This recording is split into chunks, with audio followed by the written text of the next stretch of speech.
Alright, so I excavated to the lowest point in there.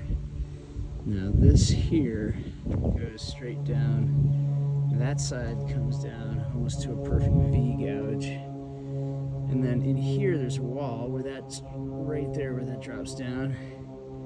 It goes right for just a little bit more, and then it hits that wall there of stone. And that's all one piece. So everything underneath it goes down about a foot and up. So that's a really deep space. But when I release to its natural low point there, it levels back out right there. So this whole part here just drained back down to there. So it strikes me as maybe like a sluice gate, where that's an easy place where you could take a stone and possibly dam it up and pick up another 6 inches of height and water. I don't know. That might be valuable if water was a commodity that you didn't have a lot of, and you needed to build all kinds of pockets of resilience. So this might just be kind of a confluence out. I don't think there's another back pocket of shelf. There might be. There is here, and it might be for that as well. This one here, I just excavated. This is still connected to this trunk here, so there's a bit of mass here, but pretty much from that stone to this stone, it's a V gouge, just like here. And it does another triangle there, another one here, and another one there. This one we had previously, these we had marked. There's that one. So in line, 1, 2, 3. This one points that direction. 4. And then here we have some that just kind of point backwards in the positive form. All kinds of angled trihedral, tetrahedral structures. So 1, 2, 3, 4 major ones here. This one, I don't know if that's going to count as a 5th. It flows out here currently. There's a 6, 7, maybe 8. Is one nested little run there down into that 9, 10, with some face pieces that sort of look like a serrated piece, but all trihedral. And 11, 12. I don't know if these really little ones count. I'm not going to, but as far as significant, that one's another little one, but it looks like it's carved into this sort of really straight, flat surface. But let's say 13, not counting the extra little one in front of it. 14 in this big one, which I think is gonna produce a pyramidal structure with material here slabbing pretty much under it to that stone, and up to here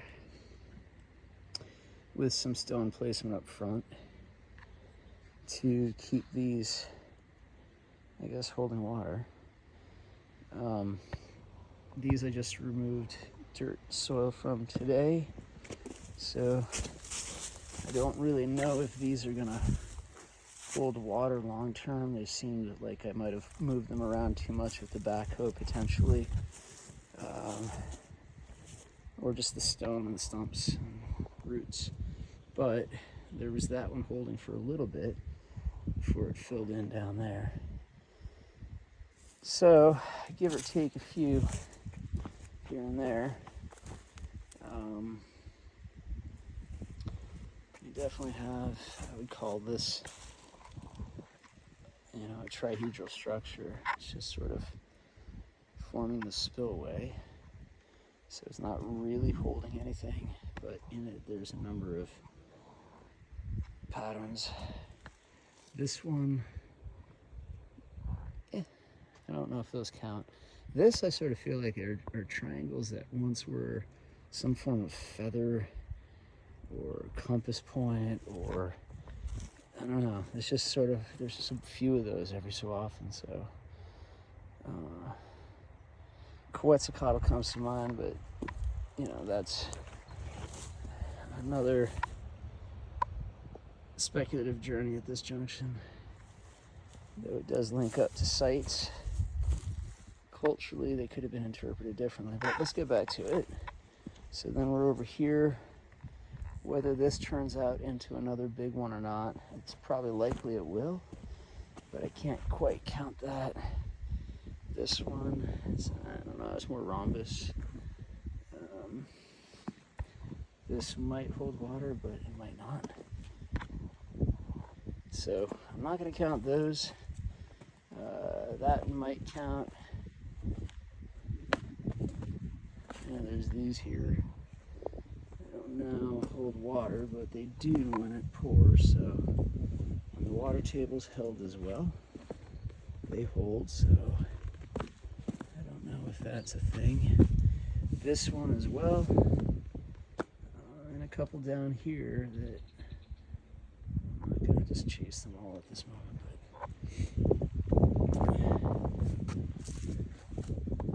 there's a few things going on here, so we'll do some review and see what that's all about.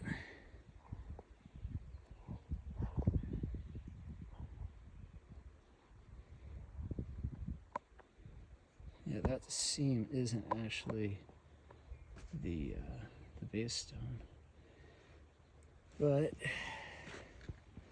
this is that point right down in here where you can almost see the low point, and it hits that wall there. Everything behind it is pretty deep, and that's where it levels out to. That's the low point, and that's the low point. Everything up here is high ground. That's probably all stone.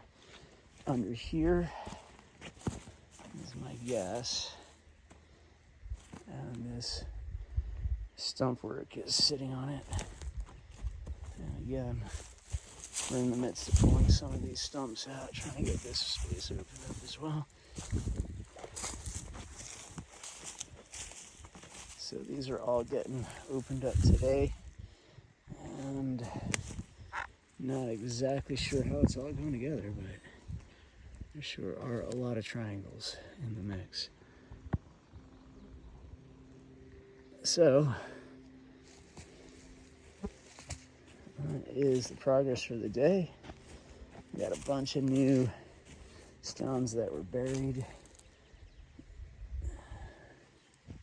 Many really cool ones.